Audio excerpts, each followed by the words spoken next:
बचत हमें मिलती है, लेकिन सब्सिडरी कंपनी को मूल कंपनी में विलय करने की अनुमति हमें नहीं मिलती। इसलिए हम चाहते हैं आपके द्वारा इस तरीके की हमें सहूलियतें मिलेंगी।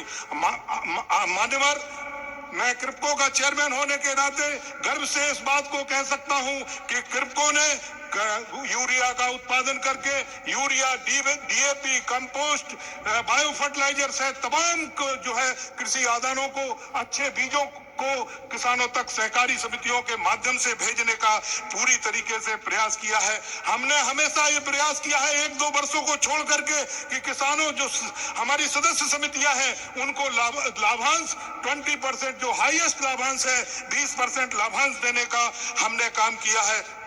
मान्यवर, हमारा मानना है कि इन तमाम पूरे कोऑपरेटिव के स्ट्रक्चर को मजबूत करने के लिए जो हमारी प्राइमरी कोऑपरेटिव सोसाइटी होगी उसको मजबूत करना बहुत आवश्यक है। हम चाहते हैं कि देश की अर्थव्यवस्था को मजबूत करने के लिए ग्रामीण अंचल की अर्थव्यवस्था को और अधिक सक्रिय होना चाहिए। हम जिस तरीके से गांव में पंचायत डेवलपमेंट का काम करती है, गांव के विकास का काम करती है, हमारा निवेदन है आपसे कि इन सहकारी समितियों को उस क्षेत्र की आर्थिक गतिविधियों का केंद्र बनना चाहिए। अगर ग्रामीण अंचल में आर्थिक गतिविधियां बढ़ेंगी, निश्चित रूप से देश की अर्थव्यवस्था बढ़ेगी। आदरणीय महोदय, हम उनको फाइनेंशियल सपोर्ट के साथ साथ हम उनसे आपसे निवेदन करते हैं कि उनको हमें व्यवसाय से जोड़ना है, उनको हमें उत्तरदायी बनाना है, उस क्षेत्र के लोगों की सेवा का माध्यम बनाना है।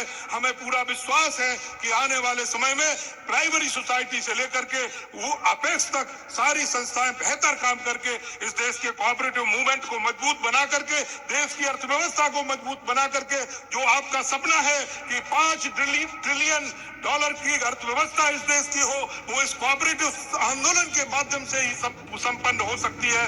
इस सपने को हम साकार कर सकते हैं। आज के अवसर पर मैं अपने तमाम साथियों से, मंच पर बैठे लोगों से ये निवेदन करना चाहता हूं, आओ हम सब मिलकर के एकजुट होकर के नए अवसरों, नए जो सरकार ने अवसर दिए हैं उन अवसरों पर केंद्रित होकर के हमें इस देश की अर्थव्यवस्था को मजबूत करने में सहकारी आंदोलन के माध्यम से महत्वपूर्ण सहयोग देकर के देश को आत्मनिर्भर बनाना है। सभी लोगों को आज के मौके पर बहुत बहुत धन्यवाद। जय हिंद, जय सहकार। बहुत बहुत आभार माननीय। समय का थोड़ा अभाव है, इसलिए आपसे अनुरोध कि आप अपने भाव संक्षेप में रखें। मैं बहुत ही आदरपूर्वक अनुरोध करना चाहूंगी श्री जितेंद्र भाई मेहता